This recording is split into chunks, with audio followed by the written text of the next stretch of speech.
Hi, I'm Kurt Vincent, editor of the Bladen Journal. Welcome to the Memorial Day weekend edition of the Saturday Show. My guest today is State Senator Margaret Dickson. She was recently appointed to fill Senate Majority Leader Tony Rand's unexpired term in the Senate. Welcome. Thank you very much. I'm happy to be here. Pleased that you could join us. For those of you who may not know you well, introduce yourself. Give us a little background on your politics. Thank you very much. I am a lifelong resident of southeastern North Carolina, born in Fayetteville.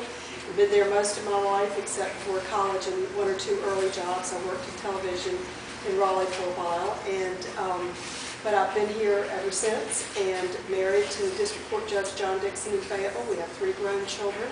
I spent my first career in radio in Fayetteville. We had stations in Fayetteville and in Wilmington, and we later went into wireless communications, cell phones, pagers, that kind of thing. And the company was sold in 2001, and I ran for the North Carolina House, was elected, and have served in the House until January of this year when Governor Perdue appointed me to the State Senate. Right, okay. So your background gives you a little bit of insight as to the media and the challenges and those kinds of things as well. Absolutely, and I miss the media. It is such a creative industry, young, vibrant people generally, and I really do miss that, and I appreciate the opportunity to be part of it again. Great. I was wondering, what kind of issues facing Bladen County may be topics for the State Senate? Well, I think for the State Senate, and certainly for me, the #1 issue are jobs. Jobs is the #1 issue, I think, across the state, and particularly in our rural communities. Job creation is the most important thing that I think we will be doing during the short session. We'll pass the budget, and the Senate's budget, which passed recently, includes a job creation package, and I think that is the most important thing we can do as North Carolina comes out of this bad economic time that we've been in. And the good news is that we're looking up. We're trending in the right direction now. Sales taxes are rising. It's not dramatic, but it's headed in the right direction, as are withholding taxes. And what that means is that more people are working, more people are getting higher salaries, more salaries, and so therefore owe a little bit more in taxes. That's a great thing for the individuals and for North Carolina. Right. Now, I'm sure the state budget has kept you plenty busy. It has. But there are other things that are going to keep you busy in this position as well. I know you're part of several state committees as well. Yes, Senator Basnight, the President Pro Tem of the Senate, appointed me a Vice Chair of the Senate Commerce Committee. I'll be serving as well on the Education Committee, the Appropriations Committee, the Appropriations Committee, Subcommittee for Higher Education, Finance, Transportation, Judiciary 1, and the Rules Committee. So I should be busy. That's a stack of things. Yes. Now, I assume your background with the House probably sparked this as far as keeping you busy with committee work. I think so, because I have been accustomed to serving on a number of committees in the General Assembly. The House and the Senate committees are not exactly the same. They're not mirror committees. I think mostly because there are fewer members of the Senate. So members of the Senate, there are fewer committees, and members may serve on more because just to spread the workload around. And I think my business background plays into that as well. And I served in the House as chairman of the House Commerce, Small Business, and Entrepreneurship Committee, which I think is why Senator Basnight appointed me to that in the Senate as well. Right.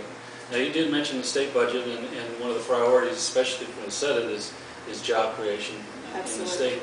What other things do you think we can expect from the state budget once it is approved down the road? Well, of course, the most important thing that the General Assembly does in any biennium, the 2-year cycle in which the General Assembly operates, is to approve the budget. And the current short session is to adjust that budget up or down depending on the available revenue.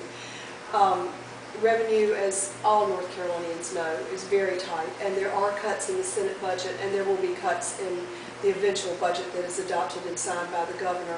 North Carolina is like a family, like your family or my family. We don't have a credit card. We cannot borrow for our operating expenses or our living expenses, if you want to look at it that way. So when we don't have enough money coming in, we have to cut. The cuts will be there, but we're going to try as hard as we can to grow our economy as quickly as we can to grow ourselves out of this recession. Now, with job creation and the economy being obviously the #1 priority, Would something like education be a close second? Yes, absolutely. And education, I like to refer to education as the best job creation tool or economic development tool that we have. The reality is that the jobs of the 20th century, not exclusively, but in large part, were jobs people did with our bodies, with our hands, and with our strength, with our resiliency. And that is not true of the jobs that are available to us today. We are in a knowledge-based economy, and people have to be educated and trained to do those jobs. So the education that we offer to North Carolinians is our best economic development tool. It's got to be good. It's got to be good and consistent across the state, in rural areas and in urban areas, because if our workforce is not educated in this global economy, we are not going to prosper. And we cannot afford, as a state, to lose any student. Our dropout rate is too high. That's human capital that we cannot afford to lose. We have got to get our people up to speed so that they can do the jobs that we need them to do to grow our economy and to prosper, because if we don't do that, there are plenty of countries out there that will do that. Right, and we're seeing that quite often. Yes, we are.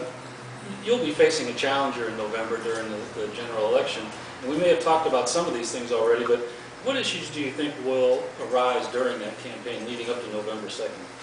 I think, regardless of one's political affiliation, that the economy is the issue and job creation is the issue. So I expect to spend a good bit of time talking about those issues. That's what's most important to me and what I believe is most important to the people of Bladen County.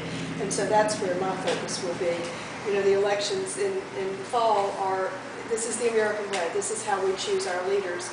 And I would hope, and I certainly expect, that we will have a campaign that deals with the issues that we the candidates see as the most important, and the people will make their decision. Now, one issue that we haven't talked about at all, and that issue is immigration. Does the state spend much time discussing that, and have they talked about what Arizona's done and anything like that? I think there has been some conversation among members about that. I think two things. It's very difficult for a state to deal with immigration because it's really a federal issue. The state doesn't have many laws dealing with immigration because we don't protect our own borders. No one has any trouble going from North Carolina to Virginia or North Carolina to Tennessee or to South Carolina.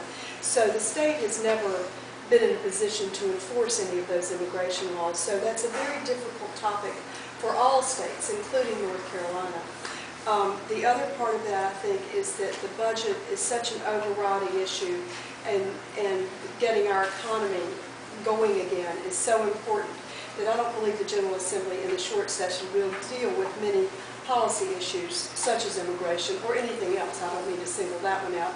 I think this session will just be focused so thoroughly on the budget and on the growth of our economy that there won't be much time for anything else. I know during discussions about immigration, and this is nationwide, the component of the economy actually does play into the immigration question as well. The labor force and things like that, good and bad, I guess. Yes, and it's a very complex issue on many fronts. There's the job issue, there are social services issues. It's just a very, very complicated and large topic to undertake, and I believe the General Assembly will probably wind down toward the end of July, and that's just not enough time to tackle a topic that big. Right. And there is no one single answer. No, there is no one single answer, and there's so many. One of the things I've learned in my 8 years in the General Assembly is whatever the topic is, no one can imagine every single situation that a human being can get himself or herself into. So you really can't legislate for a lot of those things because you can't imagine them. Right. Well, I think that'll do it. I know you did have a special message for the folks of Bladen County. I do. Thank you for asking me that. I have felt so welcome in Bladen County. I've had a wonderful time. I've been in many different places and met lots of new folks. I know I have many more new friends to make, but I've just loved it. I've had a grand time. It is clear to me, Senator Rand told me this, and it's clear that this is a very special place in North Carolina, and I've had a grand time making friends, and I'm looking forward to being here a lot. Great.